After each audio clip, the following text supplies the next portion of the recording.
a trusted voice of truth and light. God gave me a gift. I shovel well. I shovel very well. And a rally point for those who've accepted the reality that they are not sheep. We've got a blind date with destiny. And it looks like she's ordered the lobster. This is the Bryan Hyde Show. Well, hello there and welcome to the show. Our program is brought to you by great sponsors like LifesavingFood.com, also the Heather Turner team at Patriot Home Mortgage and MonticelloCollege.org. This is where we get together on a regular basis to engage in wrong think and also to let you know about good things that are happening. Oh, trust me, if I wanted to sit around and complain about what was wrong, well, I could be doing a 12-hour daily show. Just ask my family, right? They'll tell you that's what he does, all right. Anyway, I want to welcome a couple of great guests to the program. I want to welcome Porter and Michelle North. My writing is terrible, and I had to double check. I welcome both of you. I understand that the two of you are involved with a very important fundraiser that's going to be taking place soon. And this is in support of Operation Underground Railroad. While you can't speak for the organization, you can certainly tell our listeners a little bit about this and the work that you're involved in. First, tell me a little bit about yourselves. It sounds like the two of you are pretty freedom-oriented individuals. Sure. We are, no doubt. And it's funny, Brian, when you were doing this, you see my son's name, Porter, is that Porter? Sorry. Kish. No, that's perfectly fine. Kish. It's Kish. He's as much a freedom fighter as I am, that's for sure. So, we do a lot of work in the community in different functions, but this is a big function for us. We've been part of this for 5 years plus now, and my wife took the role on last year for this fundraiser, and she could speak a lot about it, but it's really dear to our hearts on, obviously, for us being an abolitionist. We've got 6 children of our own, and we want to be a voice for children that don't have a voice. Yes, thank you for having us and for letting us share our passion. We're extremely passionate about eradicating human trafficking, and how we found out about Operation Underground Railroad is 5 years ago, or actually 6 years ago, when we moved out here. We were looking for a CrossFit place, and on TV, they just so happened to be talking about the new Operation Underground Railroad CrossFit in Draper, Utah. And so Kish and I went over there and we signed up. And of course, being a part of that gym, the gym dues go back to OUR. So we signed up, and then that's how we got to know a lot of people. We would see Tim periodically. We would see Matt Cooper, which that is Tim's best friend. And he actually became our CrossFit coach, so we kind of know him really well. He's a great guy. So then there was an event that was happening, and my husband volunteered my baking goods because he knows that I love to bake. So that's how we started out the first 3 years with doing this Gift of Freedom. So can I just get into telling you about Gift of Freedom? Yeah, absolutely. One thing I want to make clear, and this is primarily for my Utah listeners, there is an event coming up that we're going to be talking about, and we want them to be able to participate in. So just if you're in Utah, you need to be keeping an ear to the speaker. But tell me about Gift of Freedom. So Gift of Freedom was started 5 years ago by a lady named Brittany Carpenter. Her dream was to bring the community together, have them bring anything that they wanted to bring, kind of like a yard sale. And so from the past 5 years, it's kind of grown into asking businesses to donate their product. So it went from used product to now brand new product. So the Gift of Freedom, it is a family-friendly event where you can bring the kids, and we have, it's a boutique-style shopping, so everyone can come and do their early holiday shopping. There's bounce houses for the kids. There'll be superheroes. We sell things like kids' toys and books, jewelry, you name it. There's a lot of things there, home decor, furniture, and you get to shop knowing that 100% of the proceeds go back to Operation Underground Railroad. So this event is put on by sponsors, my committee, and just the community. Wow. Well, let's talk a little bit about human trafficking. When we think of this, or at least when I think of this, the first thing I think of is, oh yeah, I'm sure in some far off place like Sudan, they're trafficking in humans. I know in Libya, for instance, there are open air slave markets, but human trafficking actually is a lot closer to home than that. It's not just something far off in Africa. Like, this isn't like, let's feed the starving children on the other side of the world. We're talking about addressing a problem that impacts people right here in a first world nation, probably in ways we wouldn't think about. Give us an idea of what the scope of this problem. Michelle came, but I could speak of that as well too with the things I do. One of the biggest prevalent issues in America. This is one of the things that one of the founding fathers of OUR and other groups that do this is the problem here in America. We always think of what's going on in the third world countries, but it's right in our backyards. You look at what happens at the Super Bowl. If you do some stats and research, one of the largest days and weeks of predators preying on children is the Super Bowl. That weekend, it's incredible the amount of kids that are trafficked at that point in time. It's quite sad. But you're so right. When people hear that, they think it's in third world countries, where it is prevalent in third world countries. Haiti, for instance, is one of the largest places where kids are trafficked, right? But it is in our backyard. You're talking Florida, it's prevalent. You're talking about the borders now.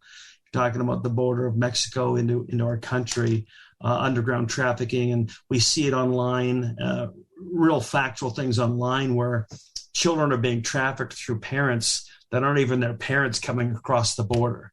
And to me, that this is a pandemic in and of itself that needs to be addressed. How did the two of you become connected with this fundraising part of Operation Underground Railroad? I'm familiar with Tim Ballard. I'm familiar with some of the work that he's done. I've heard some great reports from people who have worked with him. What was it that brought you into the same orbit?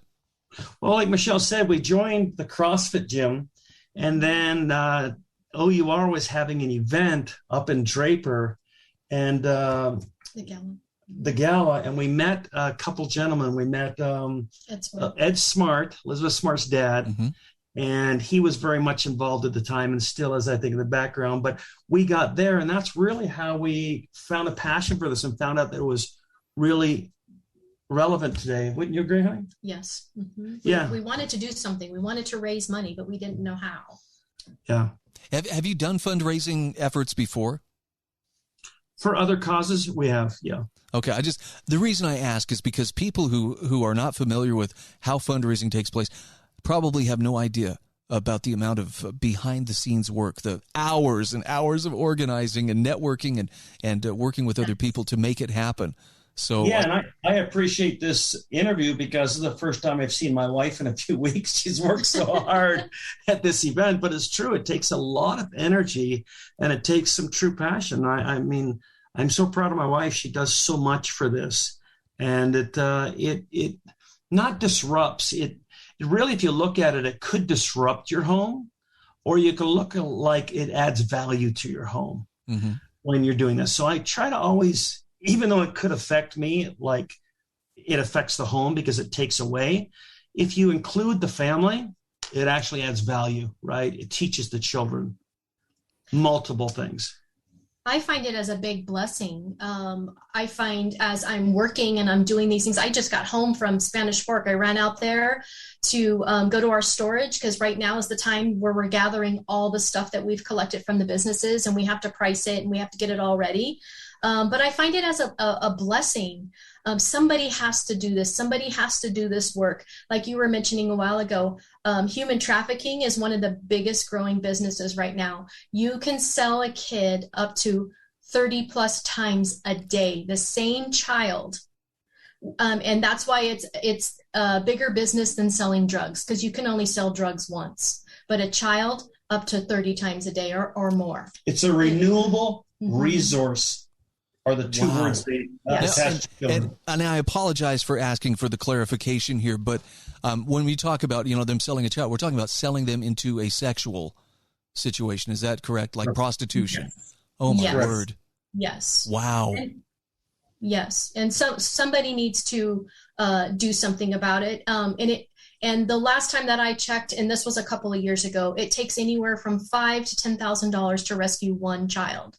So sometimes people think, OUR, they have a lot of sponsors. Well, yeah, they may have a lot of sponsors, but every day they need to be raising money because every child, it costs money.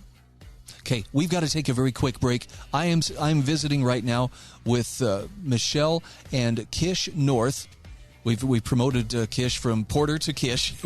He's back in the driver's seat. We'll take a quick break, pay a couple of bills, and we'll be back right after these messages.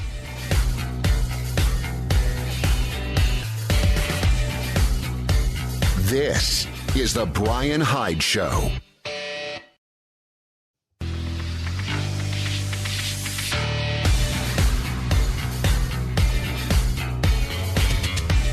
This is the Bryan Hyde Show. Hey, welcome back to the show. I have a couple special guests joining me today to talk about something that you should know about. It's an event that's coming up that you could actually play a key role in supporting something very worthwhile. I'm talking with Kish and Michelle North, and let's talk about the event. First of all, just because people are very online oriented, is there a website or somewhere where you can direct them to get some information? Yes, they can go to OURrescue.org. Click on events, and under the events, they will see the Gift of Freedom. And the dates are October 8th and 9th. It's a 2-day event this year. Okay, and where will this be taking place? This will be at the Experience Event Center in Provo, Utah. Okay, I have listeners throughout the state of Utah, and I would even encourage those of you who may have to travel, even by plane or train if necessary, maybe you should consider going to this event. Let's talk about what the event will look like, who is going to be there, because I expect you're going to probably see some pretty recognizable names in attendance. Yes, so our 2-day event on October 8th, the hours are from 5 p.m. to 10 p.m., and it is well worth the ticket price. So we're going to start off the evening at 5 p.m., doors will open. Then we're going to be serving a nice, elegant buffet dinner served by Utah Custom Catering.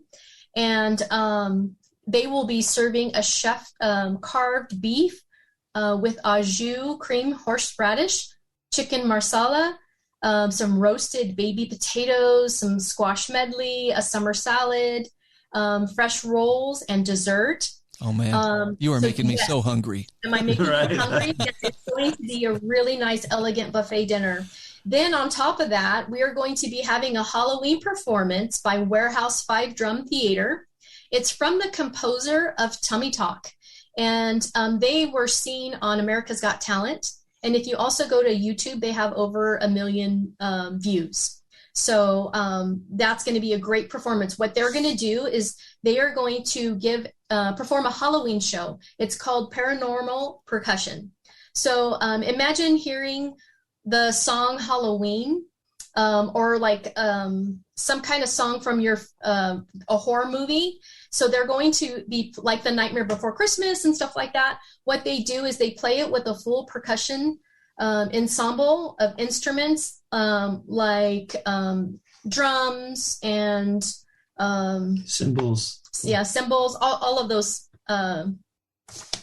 instruments. And they play on their stomachs.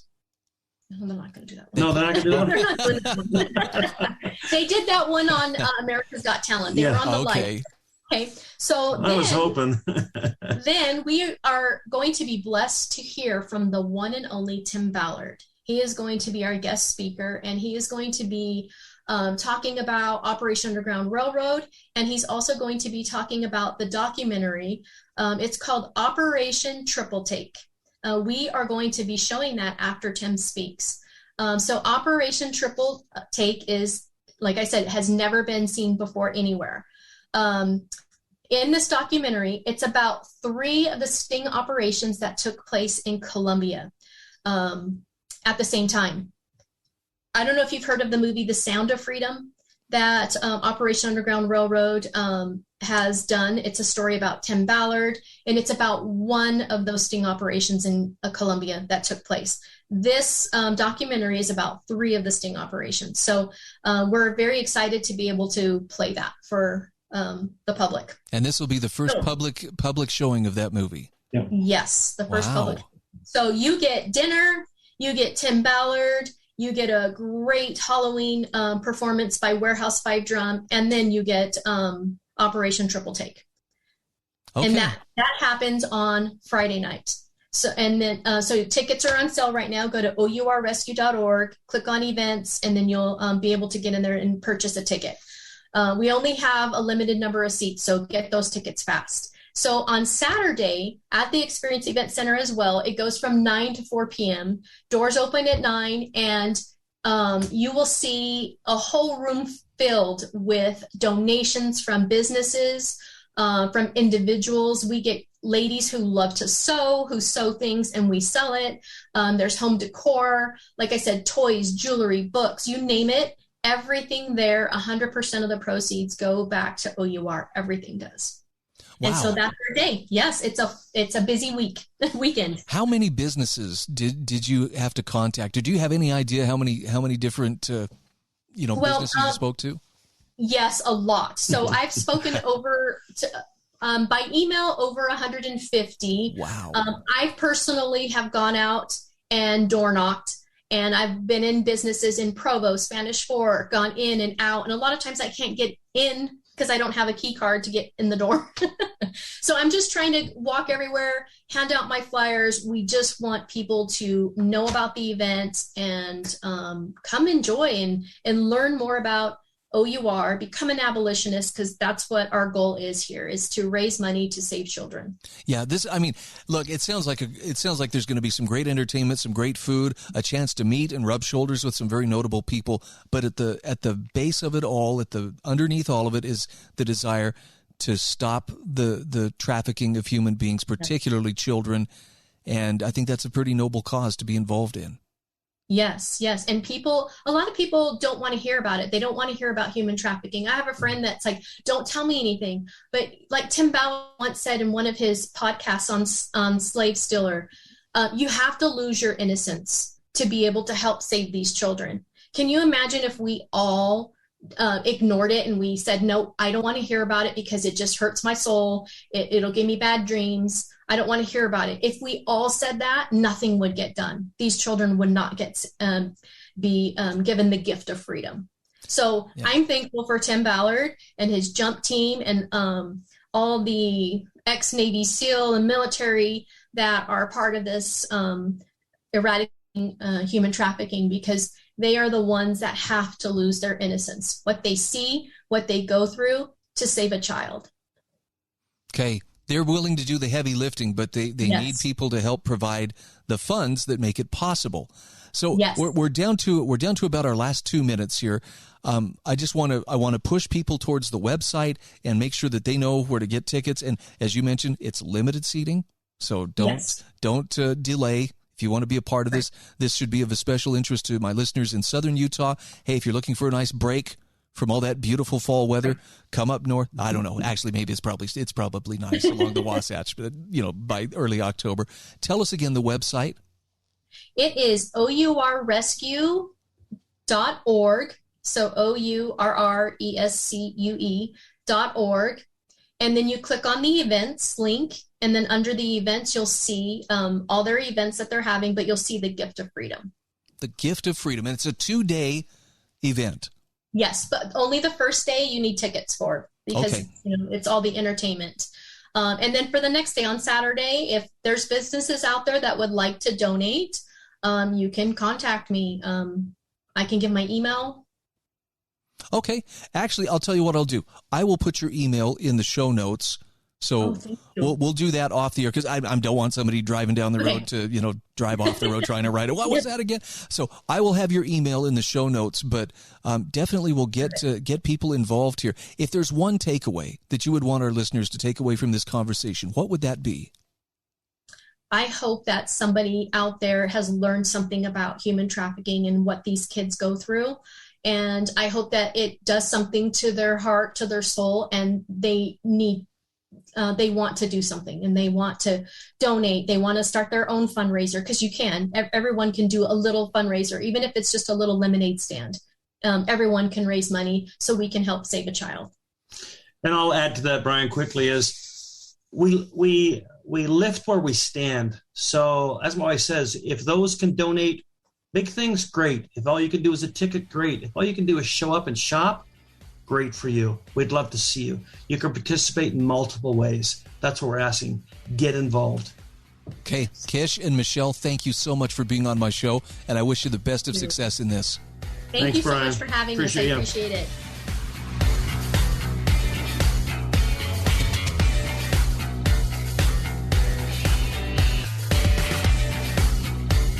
This is the Bryan Hyde Show.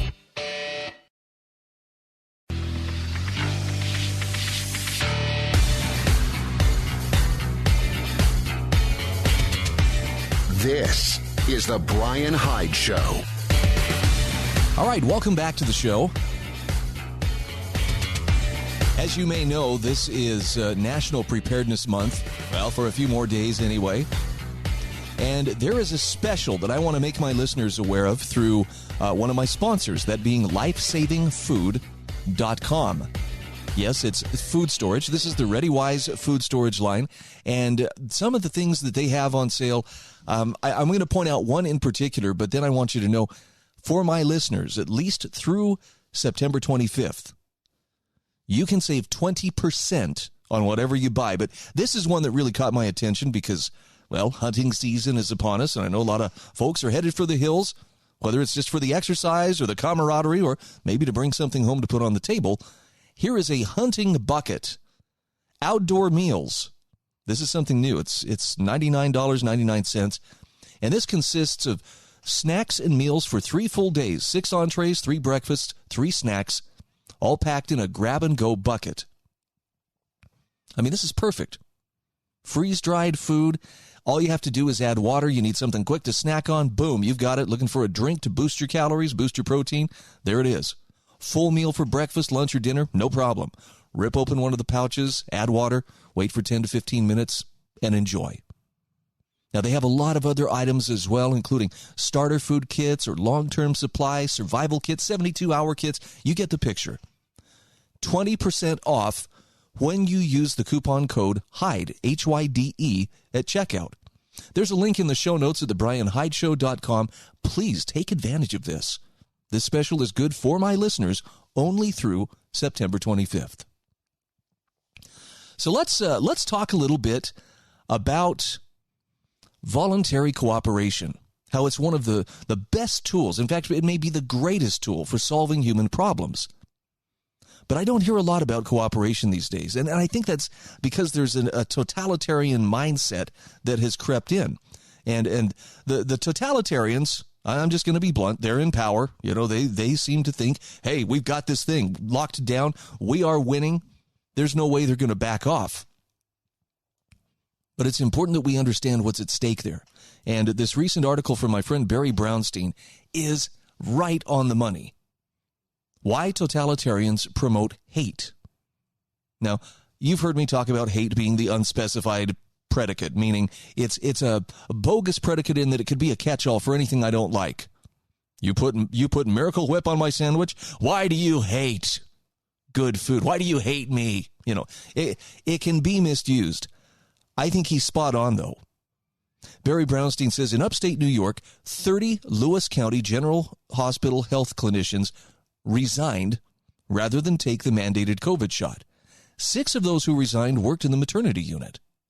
The hospital shut down the maternity unit until new nurses who are vaccinated can be recruited and hired. Now, other essential services could be curtailed, as 73% of unvaccinated clinicians have yet to decide if they'll quit rather than be vaccinated.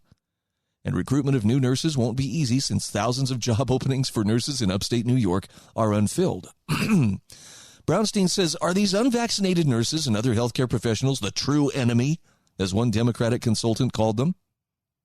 In the region served by the hospital, Do families soon to experience the birth of a child feel safer now that some of their formerly trusted healthcare professionals have been purged? Are some of the patients wondering why these healthcare professionals would sacrifice their careers? He says illiberal mandates violate bodily autonomy and arguably worsen health outcomes. So why are President Biden's advisors pushing them? Do Biden and his advisors sincerely believe mandates will end the pandemic? If so, James Harrigan explains well the logical absurdity of mandates. Or are they, and there's a nice link, by the way, in that article, in his article explaining this, or are they consolidating power by exploiting human nature and borrowing a page from the totalitarian playbook to exacerbate tribal differences? To understand the psychological roots of tribal fractures, he says, let's start with a story that's not about vaccine mandates. Larry David, yes, that Larry David from TV, he and Alan Dershowitz were close friends for 25 years until Dershowitz became one of Trump's impeachment lawyers. Now, in August, Dershowitz was having a cup of coffee with friends on the porch of a Martha's Vineyard general store. Larry David arrived and started screaming at his former friend. Dershowitz says, "We can still talk, Larry." Larry David says, no, we really can't. I saw you with your arm around, I think it was former Trump Secretary of State, Pompeo. It's disgusting. Dershowitz says, he's my former student at Harvard Law. I greet all of my former students that way. I can't greet my former students? Larry David says, it's disgusting. Your whole enclave, it's disgusting. You're disgusting. Now, Barry Brownstein points out, this wasn't a publicity stunt for the next season of Curb Your Enthusiasm. If you've ever watched Curb, you know the feelings of disgust run through many episodes. Larry's being called disgusting. He's calling someone or something disgusting. In art, Larry never beats his tormentors. Now, Larry David is 74 years old, yet like many of us, he hasn't learned not to toss his psychological trash on the side of the road. And the overwhelming sense of disgust that Larry feels for Alan is in Larry's mind. Angrily denouncing Alan won't solve Larry's problem. Larry can project the idea of disgust onto Alan, but the more he projects, the more he strengthens the idea of disgust in his mind. The more Larry projects, the more he wallows in his psychological trash. Barry Brownstein writes, projection is our futile attempt to absolve ourselves of responsibility for our thoughts, feelings, and behaviors by denying what exists in us while finding the same qualities in other people. Dershowitz was merely a symbol for how David sees himself. In The 7 Habits of Highly Effective People, Stephen Covey wrote, we see the world not as it is, but as we are. Of course, Larry's attempt to project is universal. What we block from our awareness, what we don't acknowledge, we seek to hurl out. But projection never works. Our psychological trash does not magically leave our mind when we demonize others. Now, Larry may have felt a temporary catharsis, but he was losing, not gaining, psychological freedom. David's psychological freedom comes from his decision to acknowledge his mind is the causative agent of his experience of reality. Importantly, politicians will exploit the human weakness to project. Using propaganda, they aim to drum into our minds scapegoats onto whom to project what we don't want to acknowledge in ourselves.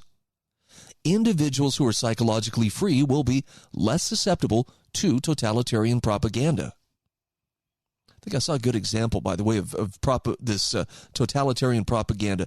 David Frum, I can't remember all of the outfits he writes for, but he's a very nationally renowned writer and commentator and author. And I was reading a post of his, I think it was on Twitter, talking about how, well, the stigma that we are attaching to the unvaccinated is deserved. It needs to be there. They are making decisions that affect other people, and their lack of judgment or their ignorance needs to be stigmatized, and therefore it's right that we do this. And it's like, wow, that's pretty tone deaf. I mean, because it couldn't be anything besides ignorance that would keep a person from abstaining from accepting the vaccine. It couldn't be that they have questions and may wonder, is it really as healthy as I'm being told that it is? Back to Barry Brownstein's article. He next talks about totalitarian movements, and I love this quote from social philosopher Eric Hoffer, who observed in The True Believer, mass movements can rise and spread without a belief in God, but never without a belief in a devil. Usually the strength of a mass movement is proportionate to the vividness and tangibility of its devil. So Hoffer recounts that before the final solution, when Hitler was asked whether he thought the Jew must be destroyed, he demurred, "We should have then to invent him. It is essential to have a tangible enemy, not merely an abstract one." Hoffer continued with the story of a Japanese mission that arrived in Berlin in 1932 to study the National Socialist movement. Journalist Friedrich Voigt asked a member of the mission what he thought of the movement. And the visiting delegate replied, "It is magnificent. I wish we could have something like it in Japan, only we can't, because we haven't any Jews. We haven't got any Jews." Wow. Hoffer found it is perhaps true that the insight and shrewdness of the men who know how to set a mass movement in motion, or how to keep one going, manifest themselves as much in knowing how to pick a worthy enemy as in knowing what doctrine to embrace or what program to adopt. Now, we're going to come back to this in just a few moments, but look, Barry Brownstein, everything I've seen him write has been informative, it has been enlightening, and this is no exception. So there is a link to this in the show notes. If you want to check it out for yourself, go to thebryanhydeshow.com, and you will find a link to Barry Brownstein's article, Why Totalitarians Promote Hate. We'll come back and touch on this article just the other side of these messages.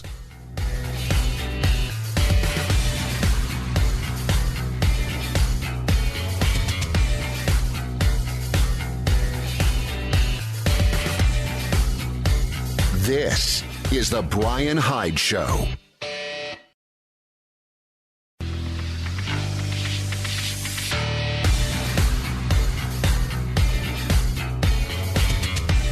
This is the Bryan Hyde Show. Hey, welcome back to the show. A quick shout out to the Heather Turner team at Patriot Home Mortgage. They are in St. George, Utah, but if you are buying a home in Utah, if you're one of the many, many people moving to the Intermountain West and Utah is going to be your landing place, this is the team I would encourage you to get in touch with when it comes to getting a traditional loan, a reverse mortgage, a VA loan. Yep, they've got the experience, they've got the clout to get you the loan that you need and to do it in a timely fashion, because in today's real estate market, that actually counts. You can contact Heather at 435-703-4522. If you're in St. George, swing by 619 South Bluff Street. Remember, Patriot Home Mortgage is an equal housing opportunity lender, and Heather's NMLS ID is 715386.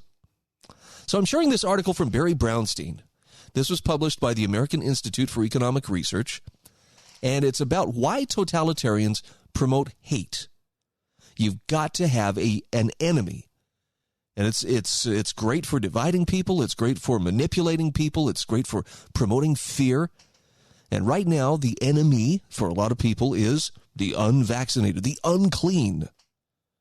Now, keep in mind, there's no proof whatsoever that this unvaccinated person has any illness whatsoever.